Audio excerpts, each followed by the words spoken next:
Once again, after a long period of 15 days, a very warm welcome to one and all for my YouTube channel Aftab's Awakening and Incredible India.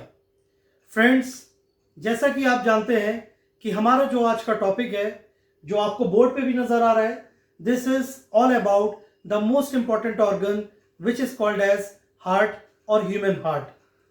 Human heart के बारे में सब लोग जानते हैं थोड़ा बहुत, लेकिन आज हम इसके बारे में डिटेल में साइंटिफिकली इस तरह से सीखेंगे कि ये इंपॉर्टेंट होगा उन सभी स्टूडेंट्स के लिए जो कॉम्पिटिटिव एग्जाम्स के लिए तैयारी कर रहे हैं या board exams which are about to be conducted in the month of May, उसके लिए तैयारी कर रहे हैं. तो फ्रेंड्स, जैसा कि आप देख सकते हैं कि यहाँ पर मैंने एक लिस्ट दी है जिसमें हम एक एक टॉपिक को, एक एक पॉइंट को डिटेल में समझेंगे. First of all, heart.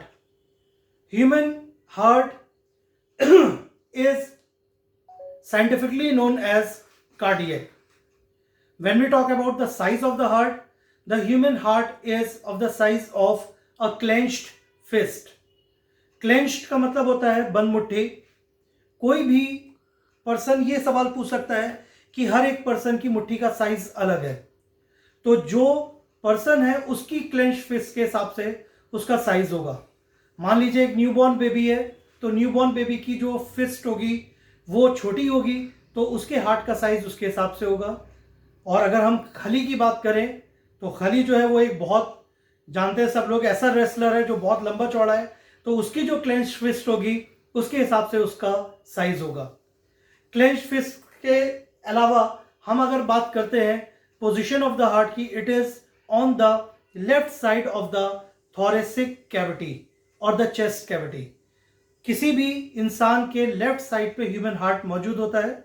It is along side और besides the sternum there is a bone which is called as flat bone of the chest. It is also known as sternum. तो sternum के बिल्कुल नीचे जो है वो heart located होता है. लेकिन बहुत ही रेयर केसेस में ऐसा भी हो सकता है, मेरे ख्याल में 1,00,000, 2,00,000, 5,00,000, 10,00,000, 1 करोड़ लोगों के बीच में भी हो सकता है, एक केस ऐसा हो सकता है जहां पर हार्ट की जो पोजीशन है वो लेफ्ट साइड के बदले राइट साइड पर हो. इसके बाद हार्ट स्पेशलिस्ट. हार्ट स्पेशलिस्ट, जैसा आपको भी मैंने बताया कि हार्ट जो है उसे हम साइंस के हिसाब से कार्डियक बोलते हैं, और हार्ट स्पेशलिस्ट जो है उसे हम कार्डियोलॉजिस्ट बोलते हैं. आपका थर्ड पॉइंट है heart study. The study of the heart is called as cardiology. Logy is called as the study and cardiac is called as the heart. So study of the heart is called as the cardiology. Heart covering. Our heart is covered by two-layered membrane which is called as pericardium. Peri is called as the surrounding and cardium is called as the heart. तो हमारा जो heart है जिस layer से वो cover होता है उसका नाम है pericardium. Next point is heart sound.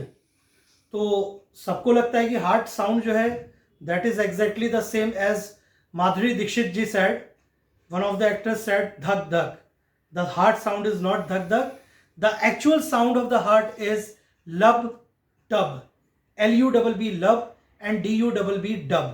तो जब हार्ट की अगर हम बात करते हैं तो हार्ट एक पंपिंग स्टेशन की तरह काम करता है. Suppose if I say that this is the heart, so this shows the upper two chambers of the heart and these two are the lower chambers of the heart. There is a rhythmic contraction and expansion. तो जब भी ये expand और contract होता है तो इसकी इस मूवमेंट की वजह से जो साउंड प्रोड्यूस होता है that sound is called as lub dub. Lub dub, lub dub, not धक धक. इसके बाद फ्रेंड्स नेक्स्ट आपका पॉइंट है हार्ट रेट. हार्ट रेट की अगर हम बात करते हैं तो एक नॉर्मल पर्सन का जो हार्ट रेट होता है वो 70 to 72 टाइम्स पर मिनट होता है. मतलब 70 से 72 बार एक आदमी का, एक नॉर्मल आदमी का दिल जो है वो धड़कता है. But this heart rate can be less और more. This heart rate depends upon the situation. For example Neil Armstrong के बारे में हम लोग सब जानते हैं. जब उन्होंने पहली बार मून के ऊपर अपना कदम रखा था, तो उस टाइम पे जो उनकी हार्ट बीट थी it was crossing 145 beats per minute. तो आप अंदाज़ा लगा सकते हैं कि 140, 42, 45 जो हार्ट बीट है वो बहुत तेज़ होती है। या जब हम कोई रिगरस एक्सरसाइज करते हैं तो उस एक्सरसाइज के बाद भी हमारी जो हार्ट रेट है वो भी तेज़ हो जाता है। और इसके अलावा एक पॉइंट यहाँ पर और नोट कर लीजिए, अक्सर ये क्वेश्चन एग्जाम्स में पूछा जाता है, what is the heart rate और heart beat of a newborn baby. तो हमेशा याद रखिएगा कि न्यू बॉर्न बेबी जो होता है उसकी जो हार्ट बीट है वो बहुत ज़्यादा तेज़ होती है, धीरे धीरे जो है वो हार्ट बीट जो है वो कंट्रोल में आती है। अब इसके बाद जो है एक कंडीशन है जिसे हम कहते हैं, अगर हार्ट रेट ज़्यादा होता है तो क्या होता है और अगर कम होता है तो क्या होता है। तो फ्रेंड्स, दोनों ही सिचुएशन डेंजरस है। अगर हार्ट बीट तेज होगी तो उस कंडीशन में जो डिजीज होती है उसे हम टैकीकार्डिया बोलते हैं, और अगर हार्ट बीट स्लो होती है तो उस कंडीशन में जो डिजीज होती है उसे हम ब्रेडिकार्डिया बोलते हैं। तो कई बार जब अल्ट्रासाउंड होता है तो प्रेग्नेंट वुमेन को ये बात बताई जाती है कि आपके बेबी का जो हार्ट रेट है वो तेज है या स्लो है, बेबी जो है वो टैकीकार्डियक है या ब्रेडिकार्डियक है। इसके बाद हमारा जो नेक्स्ट पॉइंट है that is heart muscle. Heart muscle is called as myocardium या मायोकार्डियक, जिसे हम कहते हैं myo is called as the muscle and cardiac is called as the heart. तो हार्ट मसल जो होती है वो हमारी मायोकार्डियक मसल्स कहलाती हैं। These muscles are involuntary in action. Involuntary का मतलब ये होता है कि ऐसी मसल्स जो हमारे कंट्रोल में नहीं है। क्या आपने कभी सुना है कि किसी ने ये बात बोली कि भाई हार्ट अब रात हो गई है, हार्ट तुम आराम कर लो तुम भी? नहीं, this is the organ which continuously works and this pumping action continuously day and night 24/7। Even पूरी जिंदगी जब तक आप जिंदा रहते हैं तो आपका जो हार्ट बीट है वो चलती रहती है। तो this is just because of its involuntary action. Next है आपका हार्ट चैम्बर्स। फ्रेंड्स, जैसे कि आप लोग देख सकते हैं यहां पर इस फिगर में there are two upper chambers, one is called as the right atrium and another one is the left atrium. These are called as the ventricles. तो हमारे दो ऊपर के जो चैम्बर्स हैं उन्हें हम एट्रियम बोलते हैं, और जो दो नीचे के चैम्बर्स हैं उन्हें हम वेंट्रिकल्स बोलते हैं। दो एट्रियम्स होते हैं, atrium is also known as auricles. तो दो ऑरिकल्स और दो वेंट्रिकल्स हमारी बॉडी के अंदर, हार्ट के अंदर मौजूद होते हैं। इसके बाद है आपका हार्ट डिवीजन और द पार्टीशन। हार्ट जब डिवाइड होता है, इन दोनों लेफ्ट साइड और राइट साइड जो डिवाइड होते हैं, यहां पर आप देख सकते हैं एक डिवीजन है, this division is known as septum.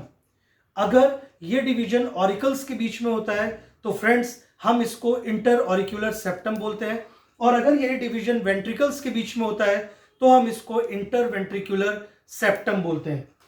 Arteries, veins and capillaries, these are the blood vessels which are found in the body or which are helpful in the smooth working of the human heart. arteries जो है वो thick walled होती हैं, veins thin walled होती हैं, और capillaries जो है वो सबसे पतली वाली जो हमारी बॉडी के अंदर ब्लड वेसल्स हैं वो कैपिलरीज हैं। all the arteries carry the oxygenated blood except the pulmonary artery which carry the deoxygenated blood. all the veins carry the deoxygenated blood except the pulmonary vein which carry the oxygenated blood.